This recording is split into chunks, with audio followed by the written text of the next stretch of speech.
আসসালামু আলাইকুম দর্শক, শুভেচ্ছা নিন। আপনাদের সবাইকে স্বাগত জানাচ্ছি আমি কনক সারোয়ার আজকের অনুষ্ঠানে। দর্শক, নিউ ইয়র্কের আবহাওয়া অত্যন্ত কি বলবো দুর্বিষহ আবহাওয়া, প্রচন্ড ঠান্ডা, এর মধ্যে নানা জটিলতা তো আছেই।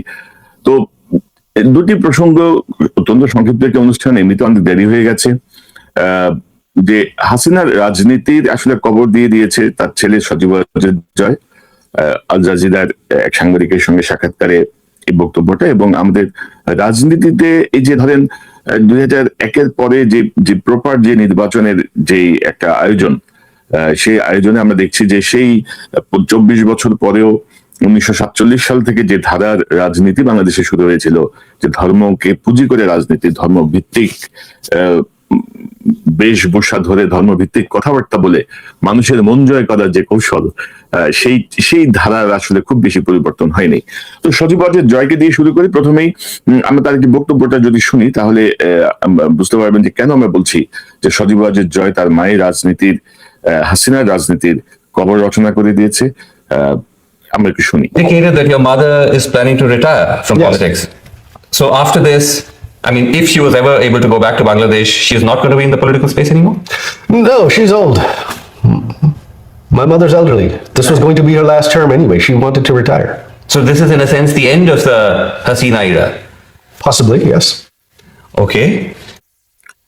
দর্শক, আমরা আবার আবার একটু শোনাই আপনাদের, অত্যন্ত গুরুত্বপূর্ণ কথা। You indicated that your mother is planning to retire from Yes. politics. So after this, I mean, if she was ever able to go back to Bangladesh, she is not going to be in the political space anymore? উপস্থাপক জিজ্ঞেস করছেন যে আপনি কি মনে করছেন যে আপনার মা রাজনীতি থেকে অবসরে যাচ্ছেন, বা তিনি যদি বাংলাদেশে কখনো যদি আবার ফেরার সুযোগ পান, তিনি কি আর এর মধ্যে থাকবেন কিনা? জয় যেটি বলছে, No, she's old. My mother's elderly. জয় বলছে আমার মা বৃদ্ধা, আমার মা বয়স্ক। This was going to be her last term anyway. She wanted to retire. Sheikh Hasina retire করতে যাচ্ছেন, এটা তার টার্ম শেষ আর কি। So this is in a sense the end of the Hasina era. Possibly, yes.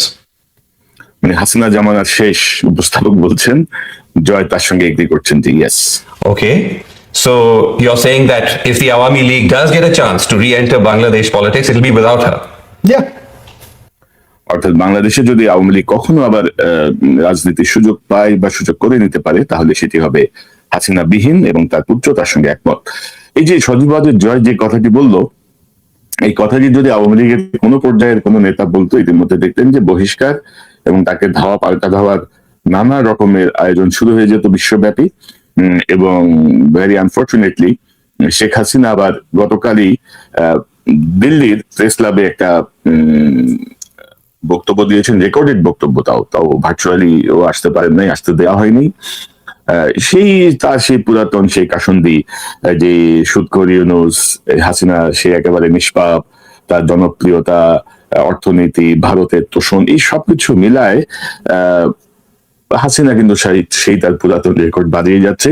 অথচ দেখেন, এই দাওটার কিন্তু একটা সুযোগ ছিল।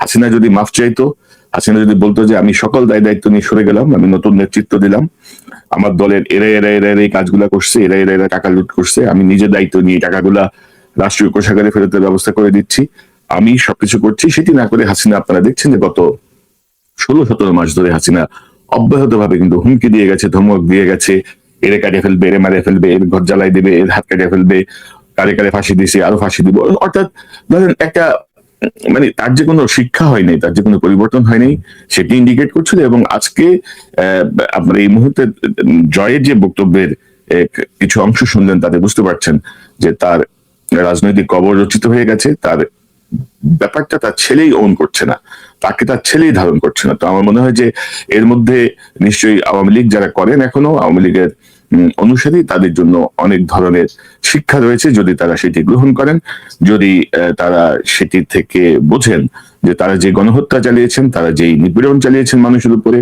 গণতন্ত্রের নামে, মুক্তিযুদ্ধের চেতনার নামে, শেখ মুজিবের নামে, সেটি আসলে সেই অধ্যায়ের সমাপ্তি ঘটে গেছে, এবং সজীব ওয়াজেদ জয় সেটি উপলব্ধি করতে পারছেন। আসলে হয় কি, দীর্ঘদিন বিদেশে থাকলে মানুষ কিন্তু অকপটে সত্য কথা বলে ফেলে। আপনি ধরেন দীর্ঘদিন যারা বিদেশে থাকে তারা চাইলেও কিন্তু মিথ্যা বলাটা একটু কঠিন হয়ে যায়, কারণ মানে বিদেশি জীবন, বিশেষ করে পশ্চিমা পৃথিবীর হচ্ছে সত্যের উপরে নির্ভরশীল। আপনি সত্য বলবেন, আপনার অপরাধ কম।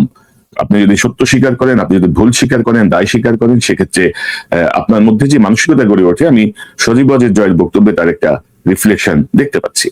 তো এখন আসেন দ্বিতীয় প্রসঙ্গে। দ্বিতীয় প্রসঙ্গটা হচ্ছে যেটি বলছিলাম যে 1947 থেকে আমাদের এখানে ধর্মের ব্যবহার খুবই মারাত্মক, এবং ধরেন বিশেষ করে নির্বাচনের সময় সবাই মাথায় টুপি লাগায়, মহিলারা ঘোমটা দেয়, আল্লাহ রসুলের নাম নানা রকম ভাবে, আসলে নানা রকম ভাষণে এটি শুরু হয়। এবং এবারের ভোটের প্রচারণায় জামাত অনেক আগে থেকে শুরু করে, এবং জামাতে ইসলামীর কিছু কিছু বক্তব্য আমরা দেখেছি যে জামাতে ইসলামীকে ভোট দিলে সে ভেস্তে যাবে, ভেস্তের টিকিট তারা বিক্রি করছেন। তারা বলছেন যে মানে জামাতে একমাত্র দল, ইসলামিক দল,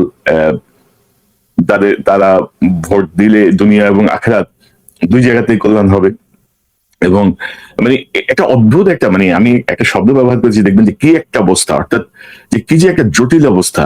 ধরেন জামাত ইসলামী কিন্তু ইসলামিক ধরেন তাদের যে ধারাবাহিকতা, যে রাজনীতির, সেই রাজনীতি থেকে তাদের যে যে পরিবর্তন, তাদের যেই মানে দৃশ্যমান, তাদের যে অবস্থানের যে পরিবর্তন, সেটিও কিন্তু কি বলবো মানে অবাক করার বিষয় আর কি। যে একটা সময় তারা ইসলামিক শাসনের কথা বলেছেন, ইসলামিক শরিয়ার কথা বলেছেন, এখন তারা সেখান থেকে সরে আসছেন।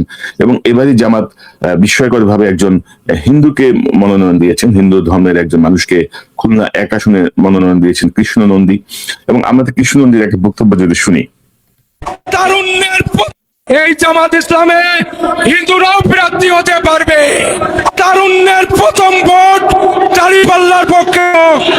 হিন্দু মুসলমান একই কাতারে দাঁড়িয়েছে, আজ জামাত ইসলামের দাঁড়িপাল্লায় ভোট দেবে। এখানে জামাত ইসলামকে মুসলমান ভাবলে হবে না, মুসলমান, হিন্দু, বৌদ্ধ, খ্রিস্টান নিয়ে আজ জামাত ইসলাম।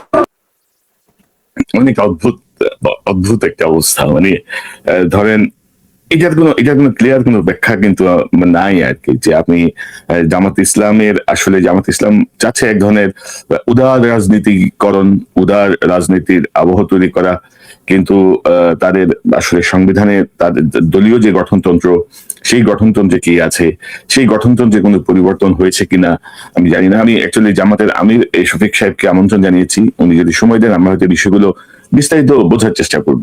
তবে ইন্টারেস্টিংলি আপনি যদি দেখেন যে ধরেন এই যে কৃষ্ণ নন্দীকে নমিনেশন দিয়ে যে সমালোচনা হচ্ছে, সেই সমালোচনাকে কাউন্টার করার জন্য আবার আমাদের আবার এক শ্রেণীর আলেম ওলামা তারা আবার এটাকে আবার এক ধরনের কাউন্টার করছেন। আমি যদি একটু শোনাই আপনাকে। ভিতরে বেঈমান মনে করেন জামাতের নমিনেশন নিচে এই লোকটা ভিতরে বেঈমান, অবশ্যই সে এই ইসলামকে পছন্দ করেই এই দলের সদস্য হয়েছে। ভিতরে একখান ইমান অবশ্যই আছে, সে তো এই হচ্ছে কি অবস্থা। তো এর মধ্যে ধরেন তারেক রহমান সাহেবের রাজনৈতিক যে নির্বাচনী যে সফর, সেটি শুরু হয়েছে। সেই সফরে একটা অংশ যদি আমি আপনাদেরকে দেখাই, গত পরশুদিনের একটা বক্তব্য। কয়েকবার নরসিংদীতে হয়েছিল, এখানে হয়েছে ভূমিকম্প, চল। এখন যদি আমরা বলি এদের এইসব শেরিকের জন্য আল্লাহ সতর্ক বার্তা দিচ্ছে আমাদের, তাহলে এদের এই মিথ্যাচার, এদের এই মোনাফিক, এদের এই শেরিকের জন্য আল্লাহ হুঁশিয়ারি দিয়েছে, তোমরা এগুলো বন্ধ কর, না হলে আমরা যদি এইটা বলি কোথায় যাবে তারা। আগে আসুন এই শেরিকদের হাত থেকে, এই মোনাফিকদের হাত থেকে, এই ধোঁকাবাজদের হাত থেকে এই দেশকে, এই দেশের মানুষকে রক্ষা করতে হবে। অর্থাৎ বিএনপিও ধর্মভিত্তিক যে বিষয়টা তার কাউন্টারে তার বক্তব্য নিয়ে আসছে। বিএনপিও বোঝাতে যাচ্ছে যে মানে কি বলবো, সবারই একই অবস্থা আর কি। মানে ধর্মটা গুরুত্বপূর্ণ হয়ে উঠছে রাজনৈতিক প্রচারণায়। মহিলারা ঘোমটা দিয়ে ঘুরছেন, সার্জিস মাথায় টুপি দিয়ে ঘুরছে, এনসিপি মাথায় টুপি দিয়ে ঘুরছে, মির্জা ফখরুল মাথায় টুপি দিয়ে ঘুরছে। অর্থাৎ মানে কোন গুণগত কোনো পরিবর্তন আসলে হলো না আর কি। আমাদের রাজনীতির ধর্মের যে ব্যবহার 47 থেকে শুরু হয়েছে সেটি কমলো না। আমি মানে এটার একটা অদ্ভুত চমৎকার একটা ওয়াজের হুজুরের এক বক্তব্য শুনেছিলাম। সেটি দেখেন যে সেটি কতটা বাস্তব, আমি যদি আপনাদেরকে একটু শোনাই। যুবলীগের ক্যাডা আর হুজুরত করেছে আমাকে প্রধানমন্ত্রীর নাম ধরে দোয়া করা লাগবে, এমন ভয় দেখাচ্ছে, ভয়ের ঠেলায় রব্বানা আতিনা ফিদ দুনিয়া হাসিনা ওয়া ফিল আখিরাতি হাসিনা, সবাইকে আল্লাহুম্মা আমিন। আমাকে প্রধানমন্ত্রী কোরআন তো আছে, ওই জবরের জায়গা জের মারিছে, এখন কথা ঠিক কিনা? ঠেলায় ঠেলায় অনেক সময় জবর ও জের হইয়া যায়। হয়তো বীরের লোকেরা বলবে হুজুর আমাদের নেত্রীর কথা কি কোরআনে নাই? এখন হুজুর বলতেছে সালামুন আলাইকুম তিবতুম ফাদখুলুহা খালিদা। জায়গায় দাঁড়া কথা কি করবে ঠেলা? এই যে ঠেলা, এই যে হুজুর যে সহজ কথায় যে কথাটা বললেন, এটা হচ্ছে বাস্তবতা আর কি। যে সবাই মনে করে, এবং আপনারা দেখেছেন হাসিনা আমলে ওয়াজে মসজিদের খুতবায় হাসিনা দুঃশাসনকে ইঙ্গিত করে কোনো কথা বলা যেত না। ইদানিং আমরা দেখছি যে সামনেও এই জাতীয় কিছু ঘটনা ঘটছে, বিভিন্ন সোশ্যাল মিডিয়া বিভিন্ন ক্লিপ আসছে। অর্থাৎ ধর্মটাকে সবাই তার মতো করে ব্যবহার করতে চায়, ধর্মটাকে ব্যবহার করে সবাই রাষ্ট্র ক্ষমতায় যেতে চায়। বিশ্বের কাছে মানে আমি বুঝি না আর কি কে কি ইয়ে করতে, মানে কে কি ভাবে এটা ব্যবহার করছে, কেন করছে। এবং আমি বাংলাদেশের সাধারণ মানুষের প্রতি অনুরোধ করবো যে ধরেন ধানের শীষ, দাঁড়িপাল্লা, শাপলাকলি, যে যেই প্রতীকে নির্বাচন করুক, যোগ্য মানুষ যাকে আপনারা মনে করেন যে যে ফ্যাসিস্টের বিপক্ষে ছিল, হাসিনা আপার লোকদেরকে আমি রক্ষা করব, তারা আমার সাথে আছে, এই কথা যারা বলবে তাদেরকে আমাদের সমর্থন করার কিছু নাই। হাসিনার প্রতি অনুরক্তদের সমর্থন করার কিছু নাই। যাদের মাধ্যমে হাসিনারা পুনর্বাসিত হতে পারে, আওয়ামী লীগ পুনর্বাসিত হতে পারে, তাদের বিপক্ষে আমাদের অবস্থান একদম স্পষ্ট। মানুষ দেখে যাকে দিয়ে আপনারা মনে করবেন যে এই লোকটি সৎ, আসলে সৎ অসৎ বিষয়টা আপেক্ষিক। কে কখন সৎ, কে কখন অসৎ। যে লোকটা দেশপ্রেমিক, যার জীবন যাপনের মধ্যে আপনারা দেখেছেন যে এই লোকটা দেশকে ভালোবাসে, এই লোকটা মানুষকে ভালোবাসে, এই লোকটা সর্বোচ্চতম সময় ন্যায়ের পক্ষে থাকার চেষ্টা করে, এই জাতীয় লোককে আপনারা দয়া করে বেছে নেন। টুপি দাঁড়িয়ে বিভ্রান্ত হওয়ার কোনো কারণ নাই। আর আরেকটা বিষয় হচ্ছে, আপনারা যদি দেখেন যে নির্বাচনের মাঠে জাতীয় পার্টি দেখলাম নমিনেশন দিয়েছে, এই হাসিনার অন্যতম ফ্যাসিস্ট এই জাতীয় পার্টি কিভাবে তার ব্যাপারে সবাই কিন্তু চুপ হয়ে গেল। আপনি যদি দেখেন যে প্রথম জাতীয় পার্টির অফিস ভাঙতে গেল, এই করতে গেল, ওই করতে গেল, বলা হলো জাতীয় পার্টিকে নিষিদ্ধ করতে হবে, জাতীয় পার্টির রাজনীতি নিষিদ্ধ করতে হবে। এখন জাতীয় পার্টির জিএম কাদের না ভোটের পক্ষে প্রচারণা চালাচ্ছে, না ভোট দিতে সবাইকে আহ্বান জানাচ্ছে। এবং এ পর্যন্ত কোন রাজনৈতিক দল এই যে না ভোটের পক্ষে যে প্রচারণা বা না ভোট দেওয়ার যে আহ্বান, বা জাতীয় পার্টির এই যে নির্বাচনে অংশগ্রহণ, এটি নিয়ে কিন্তু কোনো রাজনৈতিক দলের কোনো বক্তব্য আমি শুনি নাই, আমি পাই নাই, আমার চোখে পড়ে নাই। জোরালো কোনো বক্তব্য বা প্রতিবাদ আমার চোখে পড়ে নাই। তো এই যদি হয় অবস্থা, তাহলে জুলাই বিপ্লব পরবর্তী যে নির্বাচনটি আসছে, সেই নির্বাচনের সুফল আমরা ঘরে তুলতে পারবো কিনা জানি না। দয়া করে কোনো কিছুতে বিভ্রান্ত হবেন না। আমার ব্যক্তিগত কোনো চয়েস নাই, আমার ব্যক্তিগত কোনো মার্কার প্রতি কোনো চয়েস নাই। আমি শুধু বলবো যে জাতীয় পার্টিকে ঠেকান, জাতীয় পার্টিকে কোনোভাবেই সুযোগ দেওয়ার কোনো কিছু নাই। এগুলো 16টা বছর হাসিনার ফ্যাসিজমকে শক্তিশালী করে বাংলাদেশের মানুষকে গুম খুন হত্যা শিকার করেছে। হাসিনার দায় যতটুকু, জাতীয় পার্টির দায় কোনো অংশেই কম নয়, তারা ছিল প্রত্যক্ষ সহযোগী।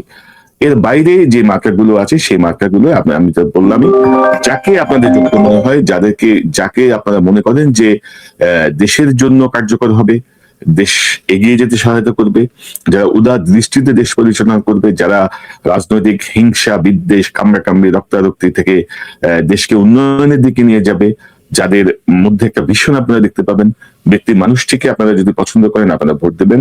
জনগণ যাকে ভোট দেবে তার পক্ষে আমার অবস্থান থাকবে। অর্থাৎ আমার ব্যক্তিগতভাবে আমার কোনো চয়েস আমি এখন পর্যন্ত ঘোষণা করছি না, আমি পর্যবেক্ষণ করছি যে সকল রাজনৈতিক দলের কার্যক্রম পর্যবেক্ষণ করছি। নিশ্চয়ই হয়তো নির্বাচন আরো এগিয়ে আসুক, নিশ্চয়ই আমরা সুনির্দিষ্টভাবে কিছু এন্ডোর্সমেন্ট হয়তো দিতেও পারি। তো দর্শক, আজকে পর্যন্তই। সর্বশেষ কয়েকটা বিষয় আপনাদের সামনে একটু তুলে ধরার জন্য আয়োজন। এই চ্যানেলটি সাবস্ক্রাইব করে পাশে থাকুন, এই চ্যানেলের মেম্বারশিপ নিয়ে পাশে থাকুন। আবার দেখা হবে ইনশাল্লাহ। আসসালামু আলাইকুম।